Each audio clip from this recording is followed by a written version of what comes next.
Hi all, welcome to Ignite Academy. നിങ്ങളെല്ലാവരും കേട്ടിട്ടുണ്ടാവും 147 rule 147 rule in study എന്നൊക്കെ.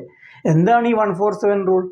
വളരെ പവർഫുൾ ആയിട്ടുള്ള ഒരു മെമ്മറി ടെക്നിക്കാണ് മക്കളെ ഈ 147 റൂൾ എന്നത്. അതായത് എക്സാം ടോപ്പേഴ്സ് അവരൊരു റിവിഷൻ സ്ട്രാറ്റജിയാണ് ഈ 147 റൂൾ. എന്താണ് ഈ 147 റൂൾ എന്ന് വെച്ചാൽ, ഒരു പ്രത്യേക ടൈം ഇൻ്റർവെല്ലിൽ നമ്മൾ റിവൈസ് ചെയ്തുകൊണ്ട് നമ്മുടെ ഷോർട്ട് ടേം മെമ്മറിയെ ലോങ് ടേം മെമ്മറിയാക്കി മാറ്റുന്ന ഒരു സ്ട്രാറ്റജിയാണ് മക്കളെ ഈ 147 റൂൾ എന്നതുകൊണ്ട് ഉദ്ദേശിക്കുന്നത്.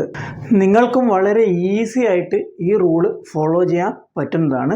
നമുക്ക് നോക്കാം എന്താണ് ഈ 147 റൂൾ എന്നത്. ഓക്കെ, 147 റൂൾ എന്നത് നിങ്ങളിപ്പോൾ ഏത് സബ്ജക്റ്റും ആയിക്കോട്ടെ, നിങ്ങൾ ആ സബ്ജക്റ്റ് ഫ്രഷ് ആയിട്ട് ഒരു പുതിയ സബ്ജക്റ്റ് ഒരു ടോപ്പിക്ക് പഠിക്കുകയാണ് നിങ്ങൾ. അപ്പം നിങ്ങൾ ആദ്യം ആ ടോപ്പിക്ക് ഒരു പ്രാവശ്യം പഠിച്ചതിന് ശേഷം നിങ്ങൾ നെക്സ്റ്റ് ഡേ, അതായത് ഫസ്റ്റ് ഡേ നിങ്ങൾ ആ ടോപ്പിക്ക് ഒന്ന് റിവൈസ് ചെയ്യുക.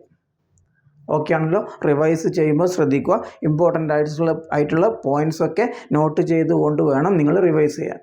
ഓക്കെ ആണല്ലോ? അതിനുശേഷം ആഫ്റ്റർ 4 ഡേയ്സ്, അതായത് ഫസ്റ്റ് റിവിഷന് ശേഷം, ഓക്കെ ആണല്ലോ, ആഫ്റ്റർ 4 ഡേയ്സ് നിങ്ങൾ ഈ സെയിം ടോപ്പിക്ക് ഒന്നുകൂടി റിവൈസ് ചെയ്യാം.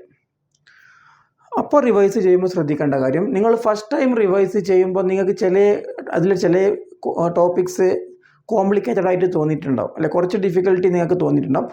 ആ ഭാഗങ്ങൾക്ക് നിങ്ങൾ കൂടുതൽ പ്രാധാന്യം കൊടുത്തുകൊണ്ട് പഠിക്കുക. ഓക്കെ ആണല്ലോ? അതിനുശേഷം ആഫ്റ്റർ 7 ഡേയ്സ്, സെക്കൻഡ് റിവിഷന് ശേഷം 7 ഡേയ്സ്, ഓക്കെ ആണല്ലോ, 7 ഡേയ്സിന് ശേഷം നിങ്ങൾ ഈ ടോപ്പിക്ക് ഒന്നുകൂടി പഠിക്കുക.